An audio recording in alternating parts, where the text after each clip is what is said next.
In this video, I'm going to explain you about the vector angular momentum of a rigid body about a fixed point.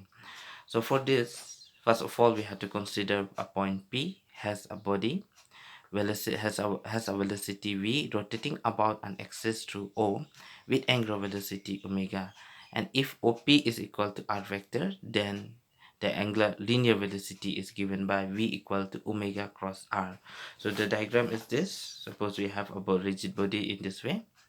I'm taking a point P whose mass is m, and the tangential velocity is nothing but it is v vector. Since the body is rotating, it will have an angular velocity. That angular velocity I'm denoting as omega, and the distance from O to P is taken as r vector, or the magnitude of r will be the distance from O to P.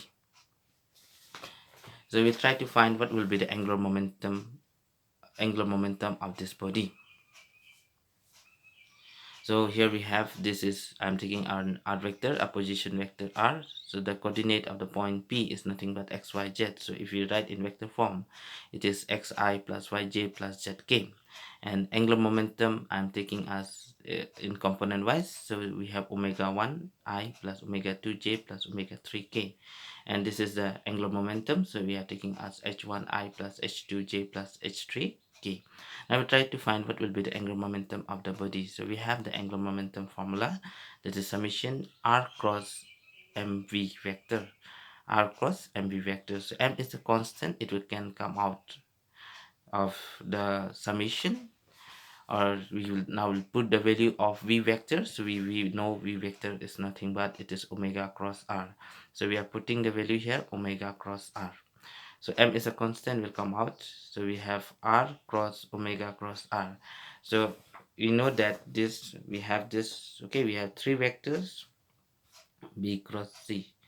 So this, the expansion of this is given by a dot b, sorry, a dot c into b minus a dot b into c vector.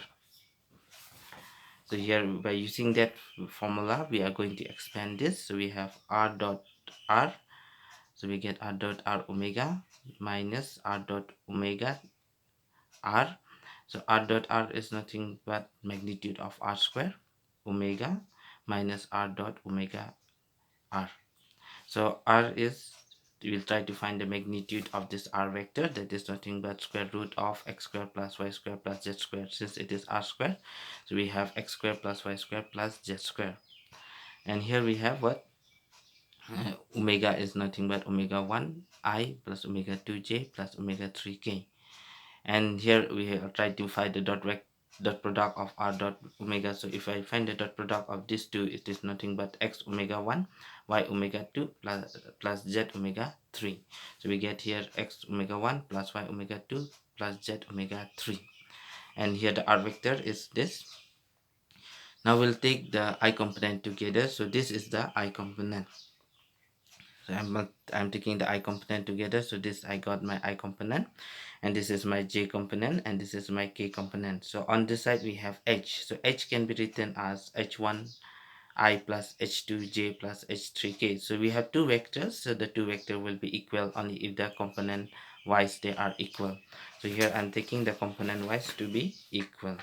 So if I put the value, also we can see here, if I get this way. So summation omega 1 x squared plus y squared z squared. So this is omega 1, so I can, this and x squared omega 1 and x minus x squared omega 1 will be cancelled. In the same way, y squared omega 2 and minus y squared omega 2 will be cancelled. In the same way, z squared omega 3 and minus z squared omega 3 will be get cancelled. So we are left with this. So this is y squared plus z squared. So if I multiply m inside, this is nothing but a, and this we get xy.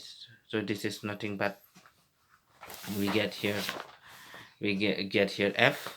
Okay, so in the similar manner, we get here xy is nothing but f, xj we get here xy is nothing but xy, we get here f, and xz is nothing but xz will be xy is xz is nothing but it is f. So in the same here, x squared plus z squared, this is nothing but b, this is xy. So this is xy is nothing but it is xy is f, and this is yz is nothing but d. So we get here, this is nothing x squared plus y squared, this is c, and xz is not xz, and xz is nothing but d, and this yz is nothing but it is e. So we get here as this. So we get a omega 1 minus f omega, a omega 1 minus f omega 2 minus e omega 3 I, and here we are getting b omega 2 minus d omega 3 minus f omega 1 j.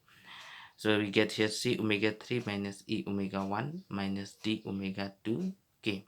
So since I have told you already that here we have h vectors, that is h1i plus h2j plus h3k. Now we have two vectors, so the two vectors are equal only if the component wise they are equal. So here h1 will be equal to this, h2 should be equal to this, and h3 should be equal to this. So we get this, so we can write this one in matrix form as this. So h1, h2, h3, we have to arrange by components wise. This is not arranged, so you bring omega 1 first, then omega 2, then omega 3. Then same way here also, if we arrange this one, we get here to be a minus f minus e minus f b minus d, and minus e minus d c, and here is nothing but omega 1, omega 2, omega 3. So if we multiply this, we get back to this. So this is the metric, means this equation, angular momentum equation, can be expressed in metric form as this. Thank you.